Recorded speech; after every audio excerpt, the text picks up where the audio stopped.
नीचे चलिए भैया, ठीक है। अफजाल भाई, आज अब्बास आए थे, क्या कार्यक्रम रहा?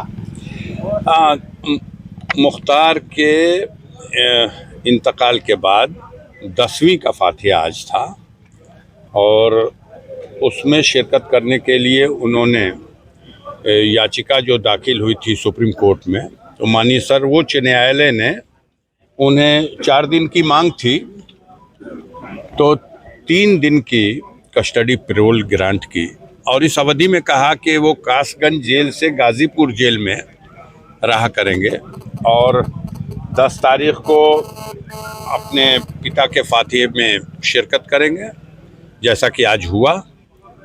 हाँ, थोड़ा देर से लोग लाए, यहाँ 4:30 बजे शाम को अब्बास आए और फातिहा फजर की नमाज के बाद यानी सूर्योदय के पूर्व से शुरू हो गया था। तो कहीं न कहीं माननीय सर्वोच्च न्यायालय का वो जो आदेश था उसको लागू अपनी तरह से किया इन लोगों ने कि हम जय बजे से चाहें शुरू करें।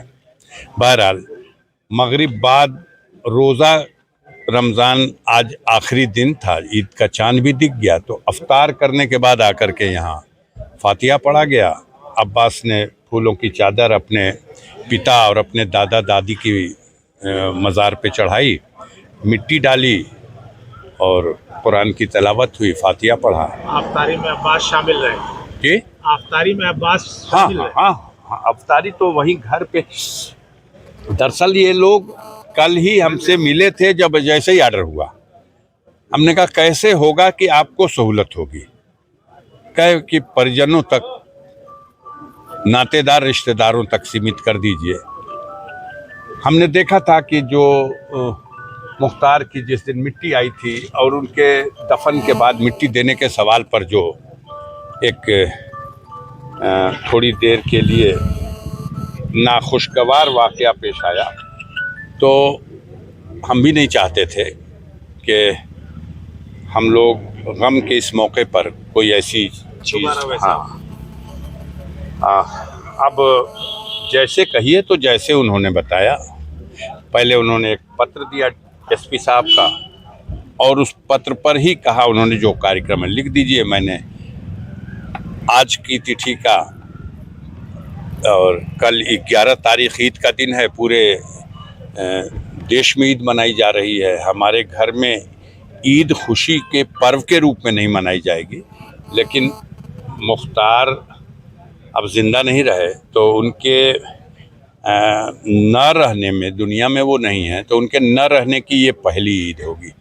तो ऐसे मौके पे सारे ख़ानदान और रिश्ते नाते और अपने हमदर्द लोग आते हैं, एक तरह से तसल्ली पुरसा देने, गमों को बांटने के लिए, और वो एक ईद की रस्म हो जाती है। तो वो भी लिख दिया और फिर 12 तारीख को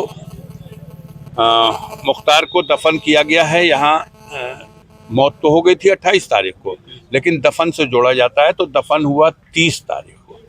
तो उससे 12 तारीख जो है वो 13वां दिन है। हम लोग तीजे का फातिहा करते हैं, जो उनकी मग़फ़िरत के लिए दुआ होती है।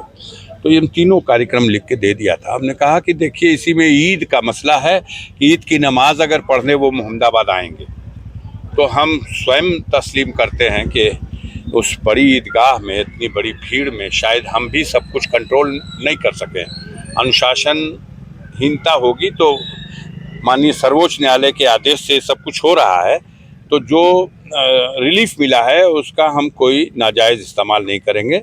ईद की नमाज वहीं जेल में, जैसे जेल के और बंदी पढ़ेंगे वैसे उनको पढ़ा दिया जाए, और ईद की नमाज के बाद जब आप उनको यहाँ घर लाएंगे तो यहाँ हमारे जो कस्बे के आसपास के लोग जो मिलने जुलने वाले आते जाते हैं। पहली ही ईद ऐसी है जब मुख्तार अंसारी इस दुनिया में नहीं रहे, तो वो एक गम के शक्ल में होगी। उस मौके पर मुख्तार का बेटा मौजूद रहेगा, बड़ा बेटा है, तो लोगों से मिलजुल लेगा। माननीय सर्वोच्च न्यायालय ने कहा भी है कि अगर कोई स्पेशल प्रोग्राम न भी हो तब भी उनको उनके परिजनों से मिलवाया जाए।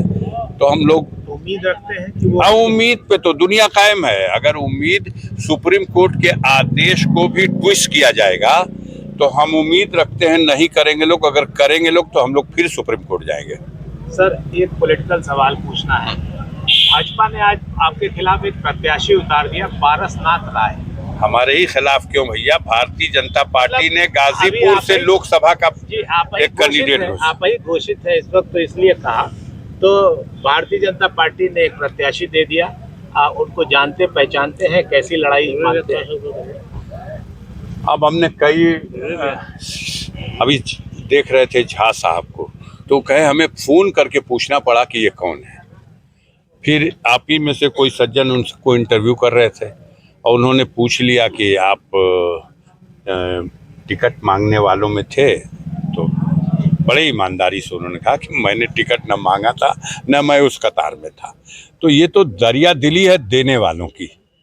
उन्होंने, उस पार्टी ने, उस संगठन की दरिया दिली है। और आप सब जानते हैं कि चमत्कार होता है बीजेपी में। एक चमत्कार इसी तरह से एक बार दरिया दिली दिखाई गई थी 2009 के चुनाव में, फिर एक बार दरिया दिली दिखाई गई है। बाकी गाजीपुर की जनता की अदालत में फैसला होना है। हमको पहले से डिक्लेयर किया गया था, अब ये 13वीं वाला भी जो तीजे का फातिहा है हो जाता है, तो उसके बाद फिर हम हाजिर रहेंगे गाजीपुर जनता के अदालत में।